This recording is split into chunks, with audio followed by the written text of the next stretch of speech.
Welcome back dear student. स्वागत है आपका ई लेक्चर सीरीज ह्यूमन वैल्यू के अंदर। आज जो हम टॉपिक ले रहे हैं वो है आपका जस्टिस, मीनिंग ऑफ जस्टिस, न्याय और ट्रस्ट।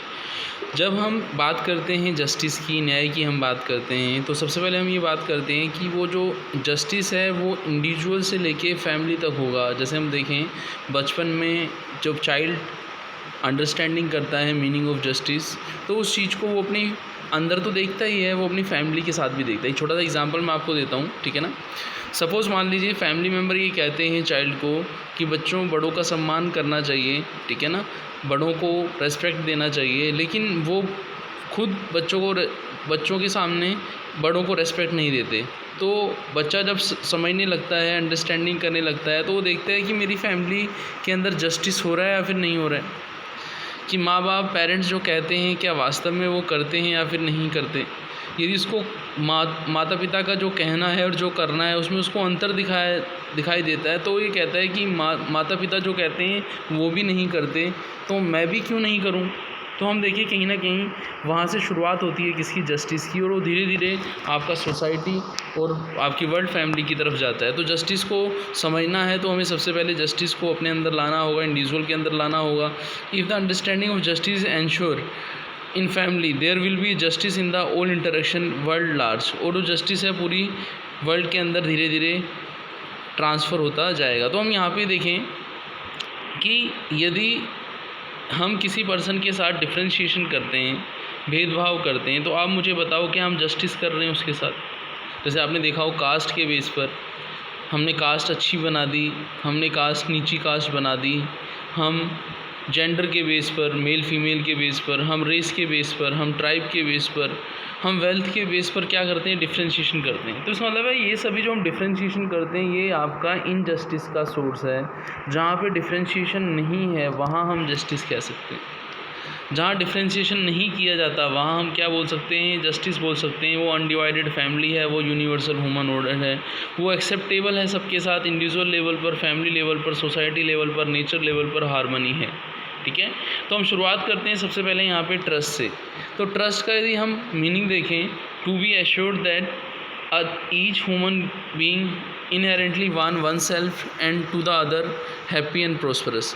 आप ये बताएं कि ट्रस्ट के अंदर हम ये बात करते नहीं करते कि हमें हर ह्यूमन के अंदर वन सेल्फ और अदर सेल्फ हम उसको खुश करना चाहते हैं, हम उस पर डाउट नहीं करते, हम उसके साथ कभी भी मिसट्रस्ट नहीं करते। एक छोटा सा एग्जांपल मैं आपको दूंगा, आप मुझे बताइएगा। आपने देखा होगा कभी कभी हम देखते हैं कि हमारी जो चाहना है, जो हमारी नेचुरल एक्सेप्टेंस है, हम उसके अकॉर्डिंग अपनी इंटेंशन रखते हैं तो ठीक रहता है। लेकिन कभी कभी ऐसी स्थिति भी होती है कि हमारी इंटेंशन पर डाउट आ जाता है, तो वहाँ मिसट्रस्ट होता है, नहीं होता है। जैसे एक छोटा सा एग्जांपल मैं आपको दूंगा, उससे आपको समझ में आएगा। एक छोटा सा एग्जांपल मैं आपको दूंगा, आपको समझ में आएगा। सपोज़ मैं आपके सामने कुछ क्वेश्चन रखता हूँ, उनका यदि मैं आपसे आंसर पूछता हूँ तो आप मुझे बताइएगा, ठीक है। जैसे मैं यहाँ पे बात करता हूँ, इंटेंशन की बात करता हूँ। सबसे पहले मैंने इंटेंशन की बात की, नेचुरली एक्सेप्टेंस की बात की, ठीक है ना। यदि मैं मिसट्रस्ट को डिफ़ाइन करना चाहता हूँ तो मैं इस तरीके से डिफ़ाइन करता हूँ मिसट्रस्ट को कि मैं सामने वाले की इंटेंशन पर डाउट करता हूँ तो मैं मिसट्रस्ट करता हूँ। बोलो, जैसे नेचुरली एक्सेप्टेंस क्या है, क्वेश्चन ए का 1 देखिएगा, I want to make myself happy. यहाँ तक ठीक है, मैं अपने आप को खुश रखना चाहता हूँ, हर कोई अपने आप को खुश रखना चाहता है। I want to other happy, ठीक है ना, सामने वाले को भी हम खुश रखना चाहते हैं, ये भी ठीक है। The other want to make herself in self happy, कि सामने वाला अपने आप को खुश रखना चाहता है, यहाँ पे भी ठीक था। लेकिन जब हम इस क्वेश्चन पर आते हैं 4A पर, the other want to make me happy, तो यहाँ क्वेश्चन आ जाता है, क्वेश्चन आ जाता है। क्यों? कि सामने वाला जो पर्सन है वो मुझे मान लीजिए योग्यता की कमी के कारण, the other want to make me happy, सामने वाला मुझे योग्यता की कमी के कारण खुश नहीं रख पाता, तो मुझे क्या उस पर मिसट्रस्ट करना चाहिए? बोलो, यदि मैं उस पर मिसट्रस्ट करूँगा तो ये गलत होगा, नहीं होगा? एक छोटा सा एग्जांपल मैं आपको देता हूँ। बच्चे छोटे होते हैं, पेरेंट्स को पता है कि बच्चों को भी समझ नहीं है, समझ के अभाव में वो गलतियाँ करते रहते हैं, तो वो कभी भी उनकी इंटेंशन पर डाउट नहीं करते। वो कभी भी ये नहीं बोलते कि जानबूझकर नहीं कर रहा, वो कहते हैं कि गलती हो गई। वो क्या कहते हैं, गलती हो गई। माँ बाप के लिए हमेशा बच्चे छोटे रहते हैं, चाहे बच्चे जितने बड़े हो जाएं, हम पेरेंट्स बन जाते हैं, हमारे जो ग्रैंड पेरेंट्स हैं, ठीक है ना, हम पेरेंट्स बनते हैं, ग्रैंड पेरेंट्स हैं, तो एक से ऊपर एक सीनियर है, तो सीनियर जो है उसको पता है कि जो छोटा जो गलती कर रहा है वो उसकी इंटेंशन के कारण गलती कर रहा है या कॉम्पिटेंस के कारण गलती कर रहा है, उसे तो पता है। लेकिन कभी कभी क्या होता है, ऐसी स्थिति भी आ जाती है कि जो छोटे वाले को हम ये मान लेते हैं कि वो जानबूझकर इंटेंशनली कर रहा है, नेचुरली एक्सेप्टेंस हम बना लेते हैं उसको, जबकि वो गलत है, जबकि वो योग्यता की कमी के कारण कर रहे हैं, योग्यता की कमी के कारण, ठीक है ना।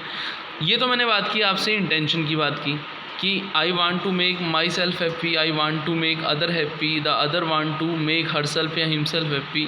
बट जब क्वेश्चन आता है the other want to make me happy, यहाँ मैं डाउट करता हूँ, डाउट मैं इंटेंशन पे करता हूँ कि सामने वाला मुझे खुश करना चाहता है, नहीं करना चाहता है, तो मैं उसकी इंटेंशन पर डाउट करता हूँ, तो मिसट्रस्ट करता हूँ। यदि मैं उसकी कॉम्पिटेंस में कमी मानूँ, तो वो आप ये देखें, यदि सामने वाले की योग्यता की कमी है, कॉम्पिटेंस की कमी है, तो आप मुझे बताओ कि उसकी योग्यता को बढ़ाने के लिए हमें प्रयास करने चाहिए, नहीं करने चाहिए, बताओ।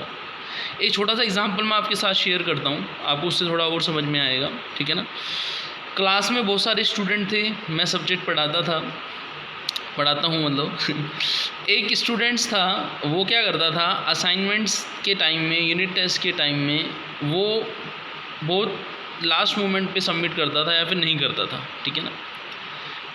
क्लास में भी वो एक्टिवली पार्टिसिपेट नहीं करता था क्लास के अंदर। तो मैंने उससे पूछा कि बेटा मुझे ऐसा लगता नहीं है कि तुम ये इंटेंशनली कर रहे हो, तुम जानबूझ के कर रहे हो, मुझे तो ऐसा लगता है कि तुम योग्यता के अभाव में समझ नहीं पा रहे, तुम्हारे साथ क्या प्रॉब्लम है, तुम्हारी योग्यता के अभाव है और योग्यता के अभाव के कारण तुम समझ नहीं पा रहे, ये बात सही है या फिर गलत है। तो उस बच्चे ने मुझे कहा सर आप सही कह रहे हैं, ठीक है ना, आप सही कह रहे हैं। वो तो कहेगा ही वो क्यों कहेगा कि सर आप गलत कह रहे हैं कि मैं जानबूझ के करता हूँ, ठीक है ना। फिर मुझे कैसे पता लगेगा कि जो मैंने उसको कहा है वो योग्यता की कमी है या वो जानबूझ के कर रहा है। मुझे कैसे पता लगेगा कि कुछ दिन बाद वो क्लास में भी सही एक्टिवली पार्टिसिपेट करने लगा, असाइनमेंट यूनिट टेस्ट वगैरह भी टाइम पे देने लग गया। अब इससे क्या लगता है, अब आप बताओ, ये चीज़ करने के बाद क्या लगता है, आप मुझे बताओ कि मैंने उससे बात की, खुल के बात की, उसने मुझे इस तरीके से, उसके बिहेव के अंदर मुझे चेंज लगा। तो अब मुझे बताओ कि वो उसकी योग्यता की कमी थी व वो इंटेंशनली कर रहा था, बताओ आप मुझे। तो आप कहोगे सर आप सही कह रहे हैं, ये योग्यता की कमी नहीं थी, ये योग्यता की कमी ही थी, ये योग्यता की कमी थी, ये इंटेंशन की कमी नहीं थी। हमें इंटेंशन पर डाउट नहीं करना चाहिए था, उसकी योग्यता को हमने ठीक किया तो ठीक तरीके से काम करने लग गया। यस और नो बोलो, बताओ बच्चों, यस और नो। यस, तो हम ये बोल रहे हैं कि इंटेंशन ये है what is naturally acceptable to you और व्हाट यू आर, कॉम्पिटेंस ये है we trust our intention while we are not ready to trust the other, कि यदि हम सामने वाले पर ट्रस्ट नहीं कर रहे तो हम उसकी इंटेंशन को, नेचुरल एक्सेप्टेंस को नहीं मान रहे, ठीक है ना। यहाँ पे आप ये देखें, जब हम क्वेश्चन कर रहे थे 2A क्वेश्चन था we want to make other happy, ठीक है ना, बट पॉइंट 4 के A के अंदर क्वेश्चन था कि we are not sure that other want to make me happy, other want to make me happy. जब सामने वाले पर मैं श्योर नहीं हूँ कि we are not sure other intention, तो इसका मतलब ये हुआ कि मैं उसकी इंटेंशन पर डाउट कर रहा हूँ, नहीं कर रहा। आप बताओ, आप कहेंगे यस सर।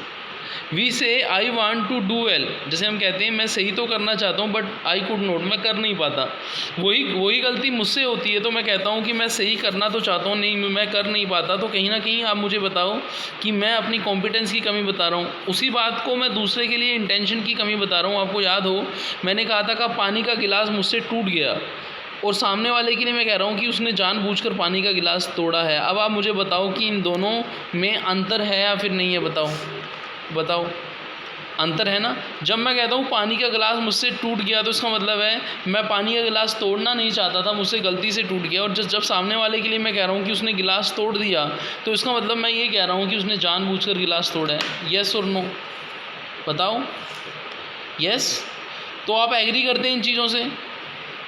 ओके बच्चों, ठीक है ना। इसको मैं एक लाइन में यदि आपसे कहना चाहूँ तो एक स्टेटमेंट मैं आपके सामने रखूँगा, आप मुझे बताइएगा कि ये स्टेटमेंट से आप सहमत हैं या फिर नहीं हैं।